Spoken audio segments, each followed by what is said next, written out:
Hello అండి, అందరూ ఎలా ఉన్నారు? నేనైతే చాలా బాగున్నాను. మీరు కూడా అందరూ బాగున్నారు కదా? బాగున్నారని అనుకుంటున్నాను. బాగుండాలని మనస్ఫూర్తిగా కోరుకుంటాను. Welcome to my channel captive lifestyle vlogs. నేను మీ భారతిని. నాకు ఈరోజు కొద్దిగా జలుబు చేస్తుందండి, అందువల్ల వాయిస్ కొద్దిగా డిఫరెంట్గా వినిపిస్తుంది, ఏమీ అనుకోవద్దు. ఇంక ఈరోజు వీడియో నా డైలీ రొటీన్, పల్లెటూరు పద్ధతులు, నా పనులన్నీ ఎలా చేసుకుంటాను ఈ వీడియోలో చూపిస్తున్నాను. వీడియో అయితే చాలా బాగుంటుంది, స్కిప్ చేయకుండా లాస్ట్ వరకు చూడండి. వీడియో నచ్చితే మాత్రం ప్లీజ్ సబ్స్క్రైబ్ చేసుకొని లైక్ చేసి సపోర్ట్ చేయండి. ఇంక నేను ఈరోజు లేసేటప్పటికి కొద్దిగా లేట్ అయింది. ఇంకా మా అత్త నాకన్నా ముందే లేచింది, అందువల్ల ఇంటి ముందు వరకు అయితే వాకిలి చిమ్మేసింది. ఇంకా మా అత్త వాకిలి చిమ్మేసిన తర్వాత నేను లేచాను, అందువల్ల ఒట్టి నీరుతోనే కల్లాపు జల్లి దాని తర్వాత ముగ్గు అయితే వేసుకుంటున్నాను. ప్యాడ్ అయితే లేదండి, ప్యాడ్ ఉంటే ప్యాడ్ నీరుతోనే కల్లాపు జల్లి ఉండేదాన్ని. అయినా ఈ మధ్య రాత్రులు లైట్గా వర్షం పడుతుంది, అందువల్ల ఇంటి ముందు కూడా దుమ్ముగా లేకుండా కొద్దిగా గట్టిగానే ఉంటుంది నేల. అయినా సరే ప్యాడ్ నీరుతో జల్లినంత గట్టిగా అయితే ఉండదండి. ఈ మధ్య ప్యాడ్ సరిగ్గా దొరకటం లేదు, అందువల్ల ప్యాడ్ నీరుతో కల్లాపు జల్లటం లేదు. ఇంకా కల్లాపు జల్లేసిన తర్వాత చిన్న చిన్న పనులన్నీ పూర్తి చేసుకొని ఇంక టిఫిన్ అయితే చేసేస్తున్నాను. టిఫిన్ ఈరోజు వడలు అయితే చేస్తున్నాను. ఈ వీడియో తీసి 2-3 రోజులు అయితే అయ్యింది. ఈ వీడియో తీసేటప్పుడు నాకైతే జలుబు లేదండి. వీడియో తీసిన పక్క రోజు నుండే బాగా జలుబు వచ్చేసింది. ఇంకా ఎడిటింగ్, వాయిస్ ఓవర్ ఇవ్వలేక వీడియో పెట్టడానికి కొద్దిగా లేట్ అయింది. ఈ మధ్య వీడియోలు పెట్టడం కొద్దిగా లేట్ అయిపోతుందండి. కొద్దిగా జలుబు చేసి కొద్దిగా హెల్త్ కొద్దిగా డిస్టర్బ్గా అనిపిస్తుంది, అందుకని రెగ్యులర్గా వీడియోస్ అయితే పెట్టలేకపోతున్నాను. ఈ వీడియో తీసిన తర్వాత నుండి జలుబు చేయడం వల్ల వాయిస్ ఓవర్ ఇవ్వడానికి కొద్దిగా ఇబ్బందిగా అనిపించింది.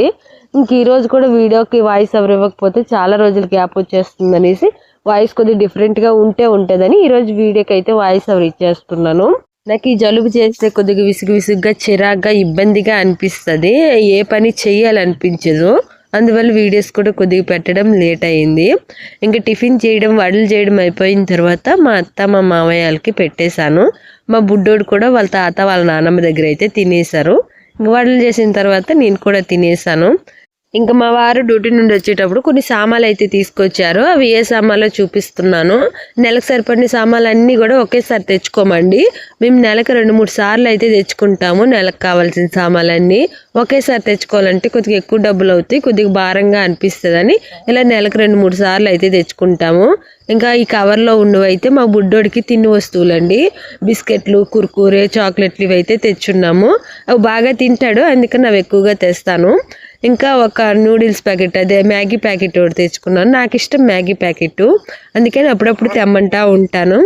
ఇంకా కల్లుప్పు, రాగి పిండి, ఇంకా కారం పొడి ప్యాకెట్ చిన్నది అయితే తెచ్చారండి. నేను కారం పొడి ఎప్పుడైనా సరే మిరపకాయలు తీసుకొని వచ్చి ఆడిచ్చేసుకుంటాను, కానీ ఈసారి ఆ టైం లేదు, అందుకని ఇంకా అస్సలు ఇంట్లో లేదనేసి చిన్న 1/2 కిలో కారం పొడి ప్యాకెట్ అయితే తీసుకురమ్మన్నాను.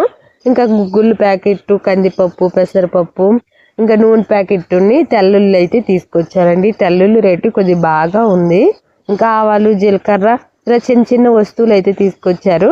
వీటన్నిటిలోకి ఎక్కువగా డబ్బులు అయ్యింది మాత్రము చింతపండుకేనండి. చింతపండు చాలా ఎక్కువ రేటు ఉంది.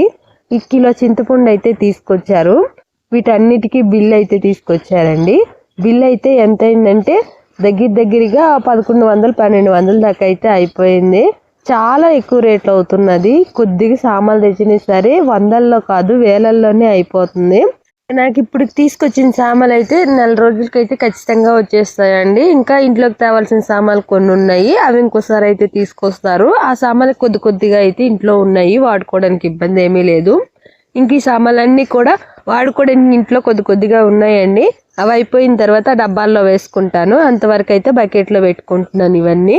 అవి అయిపోయిన తర్వాత ఈ బకెట్ నుండి తీసుకొని అయితే వాడుకుంటాను. ఇంట్లో సరుకుల వరకు బకెట్లో పెట్టేసి కిందే పెట్టేశాను. మా బుడ్డోడి తిన్న వస్తువుల వరకు అయితే పైన టిఫిన్లో పెట్టేసి మూత పెట్టేసి పైనే పెట్టేస్తానండి. మా బుడ్డోడికి కింద పెట్టాను అనుకోండి, ఇంకా పద్దాకా వచ్చి అవి తీసుకొని తింటాను అని అడుగుతూ ఉంటాడు.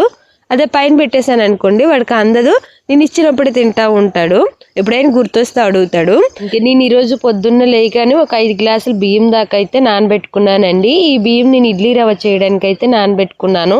నేను టిఫిన్ చేసి మిగతా పనులన్నీ చేసేలోపు బియ్యం అయితే బాగా నానిపోయాయి. ఇంకా ఈ బియ్యం కడిగేటప్పటికి నీరు కూడా వస్తున్నాయి, అందుకని ఒక 5-6 సార్లు అయితే నీట్గా కడిగేసుకున్నాను.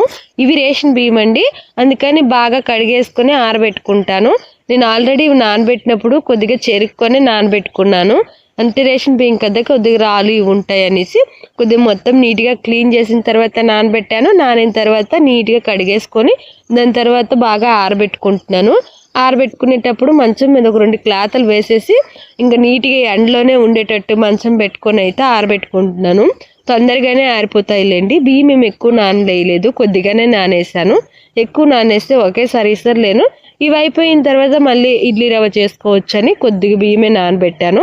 ఇవి సాయంకాలానికి ఈజీగా ఆరిపోతాయండి. ఇంక నేను సాయంకాలం అయితే ఇసురుకుంటాను. ఇంక ఈరోజు కూరగాయలు ఇవి తెచ్చున్నారండి. ఈ ఉల్లగడ్డ చూడండి, ఈ ఉల్లగడ్డ తెచ్చి 3-4 రోజులు అయ్యింది, అందుకని మొలకలు వచ్చేసాయి. మొలకలు రాకుండా ఉన్న ఉల్లగడ్డలు ఈరోజు తీసుకొచ్చారనమాట. ఇంకా కూరగాయలు కొన్ని అయితే తీసుకొచ్చారండి. పచ్చిమిరపకాయలు, మొట్టికాయలు, దోసకాయ, టమాటాలు అయితే తీసుకొచ్చారు. ఇంక ఈరోజు కూర నేను దోసకాయ పప్పు అయితే చేయాలనుకుంటున్నాను. దోసకాయ కొద్దిగా పెద్ద సైజు తీసుకొచ్చారు. ఈరోజు మాకు 2 పూటలకి సరిపోద్ది, అందుకని దోసకాయ వేసి ఒక 3 టమాటాలు అయితే వేసుకుంటున్నాను. నేను ఏ కూరలో అయినా సరే టమాటాలు కొద్దిగా ఎక్కువగానే వాడతానండి. ఇంకా పప్పు కూర కాబట్టి మిరప్పొడి వేయకుండా పచ్చిమిరపకాయలే వేసేస్తాను, అందుకని కొద్దిగా ఎక్కువ పచ్చిమిరపకాయలు వేసేసి మా అత్తకైతే ఇచ్చేసానండి కట్ చేయమని. నేను కట్ చేయలేదు. ఇంకా కొద్దిగా కందిపప్పు కూడా నానబెట్టుకున్నాను. ఇది నానిన తర్వాత కుక్కర్లో పెట్టేసి బాగా ఉడికిచ్చేసుకున్నాను.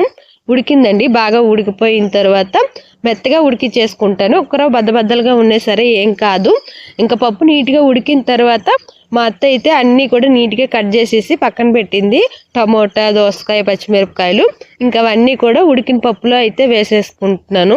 ఇప్పుడైనా మా అత్తకి ఇలా కూరగాయలు కట్ చేయమంటాను. ఇంక ఈ ముక్కల్లోనే పసుపు, ఉప్పు అయితే వేసుకున్నాను. కారం ఆల్రెడీ వేయాల్సిన అవసరం లేదండి, ఎందుకంటే పచ్చిమిరపకాయలు కట్ చేసి వేసుకున్నాను కదా. ఇంకా కొద్దిగా చింతపండు అయితే వేసుకొని ఇంకా గరిటె తీసుకొని అయితే నీట్గా కలుపుకుంటున్నాను. కింద పప్పు ఉడికింది ఉన్నది కదా, మొత్తం ముక్కలన్నీ కలిసేలాగా అయితే కలుపుకుంటున్నాను. ఇంకా కొద్ది నీరు అయితే వేసుకున్నానండి. నీరు కొద్ది వేసుకుంటే చాలు, ఎందుకంటే దోసకాయ కదా, దోసకాయలో ఆల్రెడీ నీరు ఉంటుంది కాబట్టి ఎక్కువ నీరు ఏం అవసరం లేదు, కొద్ది నీరు వేసుకుంటే చాలు. ఇంకా కుక్కర్ మూత పెట్టేసుకొని ఒక 2 విజిల్లు వచ్చేంత వరకు ఉడికించేసుకున్నాను. దాని తర్వాత తాలింపు అయితే పెట్టేసుకుంటున్నానండి. తాలింపుకి ఉల్లిపాయ, కరివేపాకు, ఆవాలు, జీలకర్ర, ఒక పచ్చిమిరపకాయ వేసుకొని అయితే తాలింపు పెట్టేసుకుంటాను. ఇంకా తాలింపు వేగిన తర్వాత ఈ పప్పు కూర అయితే తాలింపులో వేసేసుకున్నానండి. అంతేని దోసకాయ పప్పు అయితే రెడీ అయిపోయింది. ఈ దోసకాయని పప్పు చేసుకోవచ్చు, పచ్చడి చేసుకోవచ్చు, ఏది చేసినా సరే చాలా బాగుంటుంది. ఇంక సాంబార్లో కూడా వేసుకుంటారు. ఇంక ఈ పప్పు అయితే చూడండి ఇలా ఉంది. ఈ పప్పు చల్లారిన తర్వాత ఇంకా ముద్దలాగా అయితే దగ్గరికి అయిపోద్ది. ఇంక ఇప్పుడైతే మధ్యాహ్నం మెనూ అయితే చూపిస్తున్నాను. పప్పు అండి కొద్దిగా చల్లారింది, అందుకని కొద్దిగా చిక్కబడింది. అప్పుడు కొద్దిగా లైట్గా పలచగా ఉంది కదా, ఇప్పుడు బాగా చిక్కబడిపోయింది. ఇంకా చల్లారితే ఇంకా చిక్కగా అయిపోద్ది. ఇంకా వేడి అన్నము, ఇంకా నిన్న దంచిన పచ్చడి అండి, వేరుశనగ గింజలు, ఎండుమిరపకాయలు వేసిన పచ్చడి. ఇంకా వంట అంతా పూర్తయిన తర్వాత మంచినీరు అయితే వచ్చాయి. ఈరోజు మంచినీరు రావడం కొద్దిగా లేట్ అయింది. ఇంకా మంచినీరు రావడం వల్ల 2 కుండలకైతే నీరు పట్టేసుకుంటున్నాను. మేము ఎప్పుడు ఈ కొళాయిల నుండి వచ్చే నీరే తాగుతామండి. ఈ నీరు మాకు పెన్నా నది నుండి నీరు వస్తాయి, తాగడానికి చాలా బాగుంటాయి, అందుకని ఎక్కువగా ఈ నీరే తాగుతాము. ఎవరైనా కొత్త వాళ్ళు తాగితే కొద్దిగా ఇబ్బంది పడతారు, కానీ మాకు ఈ నీరు బాగా అలవాటు కాబట్టి తాగడానికి బాగానే ఉంటాయి. 2 కుండలకి అయితే పట్టుకొని పెట్టుకుంటానండి. ఆ 2 కుండల్లో నీరు తాగడానికి, వంటకి వాడుతాను. మిగతా అన్నిటికి కూడా బోర్లో నీరు వాడుకుంటానండి, లేదా బకెట్లకి నీరు వచ్చినప్పుడే పట్టేసుకొని వాడుకుంటాను. ఒక బింది రాగి బింది, ఒక బింది ఎత్తడి బింది. ఈ రాగి బిందికి ఇంతకు ముందు గుడ్డ కట్టి ఉంచేదాన్ని. ఇప్పుడు చలికాలం కదా, అదే వర్షాలు పడుతున్నాయి కాబట్టి ఇంకా నీరైతే వేడవటం లేదు, అందుకనేసి ఇంకా గుడ్డ తీసేసి మామూలుగానే బిందికైతే నీరు పట్టుకుంటున్నాను. ఇలా పట్టుకునే సరే నీరు ఇప్పుడైతే చల్లగానే ఉంటున్నాయండి, ఎందుకంటే వర్షాలు పడుతున్నాయి కదా. బాగా ఎండలు కాస్తేనే నీరు వేడైపోతాయి. ఇలా వర్షాలు పడినా చలికాలం అయినా సరే కుండలో నీరు చల్లగానే ఉంటాయి, అందుకని గుడ్డ అయితే తీసేసాను. ఇంకా వంట చేసిన తర్వాత గిన్నెలు అయితే దోమలేదు కదా, ఇంకా గిన్నెలన్నీ కూడా ఇప్పుడైతే బయట వేసుకుంటున్నాను. ఇవి తెల్లవారు టిఫిన్ చేసినవి, ఇంకా వంట చేసినవన్నీ గిన్నెలు అయితే ఉన్నాయండి. గిన్నెలు అన్నీ కూడా బయట తెచ్చేసేసి నీట్గా నీరు వేసుకుని అయితే నానబెట్టుకున్నాను. దాని తర్వాత బట్టలు అయితే నానబెట్టుకుంటున్నానండి. ఈ బట్టలు నానేలోపు గిన్నెలు అయితే దోమేస్తాను. ఇంకా గిన్నెలు దోమేసిన తర్వాత బట్టలు ఉతుక్కుందాం అనేసి గిన్నెలు నానబెట్టుకొని దాని తర్వాత బట్టలు అయితే నానబెట్టుకుంటున్నాను. 2 బకెట్లో సపరేట్గా నానబెడుతున్నానండి. నావి మా అత్తవి ఒక బకెట్లో నానబెట్టాను, మా మావయ్య ఉన్ని మా ఆయనవి మా బుడ్డోడు ఒక బకెట్లో నానబెట్టాను.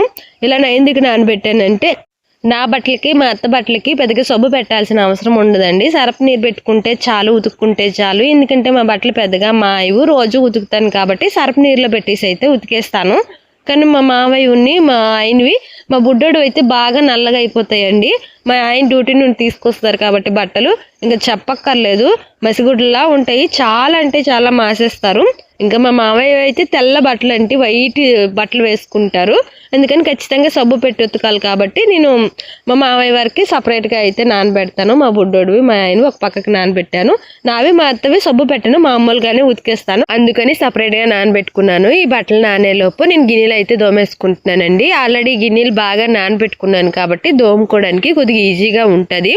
ఎప్పుడు నేను గిన్నెలు దోమినా సరే ముందైతే నానబెట్టుకుంటాను. జలుబు చేయడం వల్ల వాయిస్ ఓవర్ ఇవ్వడానికి అయితే చాలా అంటే చాలా ఇబ్బందిగా ఉందండి. మధ్యలో బెక్కు వచ్చేసి కొద్దిగా గొంతు దగ్గర నొప్పిగా అనిపిస్తుంది. ఎందుకో ఈసారి జలుబు చేసినప్పుడు చాలా ఇబ్బందిగా అనిపిస్తుంది, తొందరగా తగ్గటం లేదు. వాయిస్ ఓవర్ ఇవ్వడానికి కూడా చాలా ఇబ్బందిగా ఉంది. నా వాయిస్ కూడా కొద్దిగా మీకు డిఫరెంట్గా వినిపిస్తుంది కదా. ఈ జలుబు చేస్తే నాకు అసలు చాలా అంటే చాలా కష్టంగా అనిపిస్తుంది.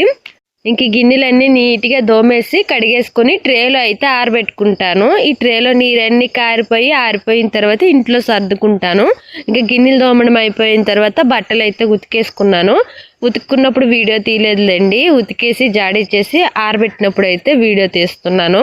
ఈరోజు కొద్దిగా బట్టలు ఎక్కువగానే ఉన్ను, నేను బట్టలు ఉతకలేదు, అందుకని ఈరోజు కొద్దిగా ఎక్కువ బట్టలు ఉన్ను. ఇంకా మా వారు కూడా డ్యూటీ నుండి వచ్చేటప్పుడు కొద్దిగా ఎక్కువ బట్టలు తీసుకొచ్చారు. మా వారు డ్యూటీకి వెళ్ళేటప్పుడు 2-3 జతలు అయితే తీసుకొని వెళ్తారండి. అక్కడ స్నానం చేయడానికి వీలుగా ఉంటే స్నానం చేసి మళ్ళీ బట్టలు అయితే బ్యాగ్లో పెట్టుకొని తీసుకొచ్చేస్తారు. అలా నాకు ఒక 4-5 జతలు అయినా సరే మా వారు డ్యూటీ నుండి వచ్చినప్పుడు బట్టలు అయితే ఉంటాయి. ఇంకా బట్టలన్నీ ఉతికేసి అయితే ఇలా తీగల మీద అయితే ఆరబెట్టేసుకున్నాను. ఇంకా చూడండి 3 తీగల మీద అయితే ఆరబెట్టుకున్నాను. ఇన్ని బట్టలు అయితే ఉన్నాను. ఇంకా సాయంకాలం 3:30-4 గంటలకైతే బియ్యం అన్నీ కూడా నీట్గా ఆరిపోయాయండి. ఇప్పుడైతే తిరగల్లో వేసుకొని అయితే ఇసురుకుంటున్నాను. నాకు తెలిసి ఈ తిరగలు చాలా మందికి తెలిసే ఉంటుంది, పాతకాలం వాళ్ళకైతే బాగా తెలుస్తుందండి. పాతకాలం వాళ్ళు ఇవి చాలా బాగా వాడేవాళ్ళు, ఇప్పుడు ఎవరు పెద్దగా వాడటం లేదు, ఎక్కువగా మిల్లులకి ఇటుకైతే ఇచ్చేస్తున్నారు. పాతకాలంలో ఇలా బియ్యం విసురుకోవడానికి మినపప్పు, పెసరపప్పు ఇలాంటివి అయితే ఇలా తిరగల్లోనే విసురుకునేవాళ్ళు. మినపప్పు, పెసరపప్పు విసురుకున్నాం అనుకోండి, అవి మినుములు బద్దలుగా పెసరపప్పు మినపప్పుగా అయ్యేవి. అప్పుడు కాలంలో ఇవి బాగా వాడుకునేవారు, వాడుకోవడానికి కూడా అప్పుడు కాలంలో ఇవి బాగుండేవండి. ఇప్పుడైతే అన్నీ కూడా మిషన్లు వచ్చేసాయి. ఇంకా మా ఇంట్లో అయితే నేను ఎప్పుడు కూడా ఇడ్లీ రవ్వ ఇంట్లోనే ఇసురుకుంటాను. ఎప్పుడైనా ఒకసారి వీలు కాకుండా కొద్దిగా లేట్ అవుతుంది అన్నప్పుడు మాత్రమే ఇడ్లీ రవ్వ అయితే తెప్పించుకుంటాను. ఎక్కువగా ఇలా విసురుకుంటాను అనమాట. బియ్యం నానబెట్టుకొని తిరగల్లో వేసుకుని అయితే ఇసురుకుంటాను. ఈ ఇడ్లీ రవ్వ 2-3 పద్ధతుల్లో అయితే చేస్తారండి. నేను చేసే పద్ధతి కొద్దిగా తేలిగ్గా ఉంటుంది, ఏమీ ఉండదు. బియ్యం నానబెట్టుకొని నానిన తర్వాత కడిగేసుకొని ఎండలో ఆరబెట్టుకోవడమేని.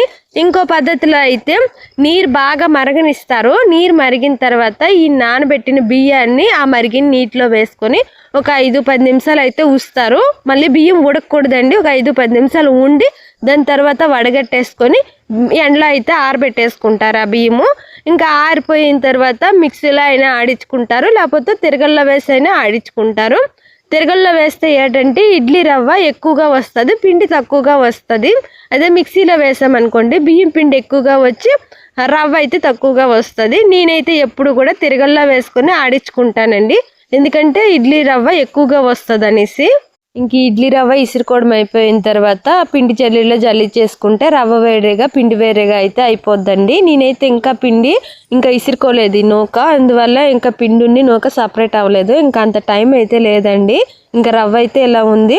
మామూలు కొనుక్కున్న రవ్వకి ఈ రవ్వకి కొద్దిగా డిఫరెంట్. ఈ రవ్వ అయితే కొద్దిగా లావుగా ఉంటుంది, కొనుక్కొని తెచ్చేది కొద్దిగా సన్నంగా ఉంటుంది. అదే డిఫరెంట్, మిగతా అంతా బాగానే ఉంటుంది. ఇంక ఈ వీడియో అయితే ఇంతేనండి. వీడియో నచ్చుంటే మాత్రం లైక్ చేసి సబ్స్క్రైబ్ చేసుకొని సపోర్ట్ చేయండి. ప్లీజ్ సపోర్ట్ చేస్తారని అనుకుంటున్నాను. థ్యాంక్ యూ అండి. Bye bye.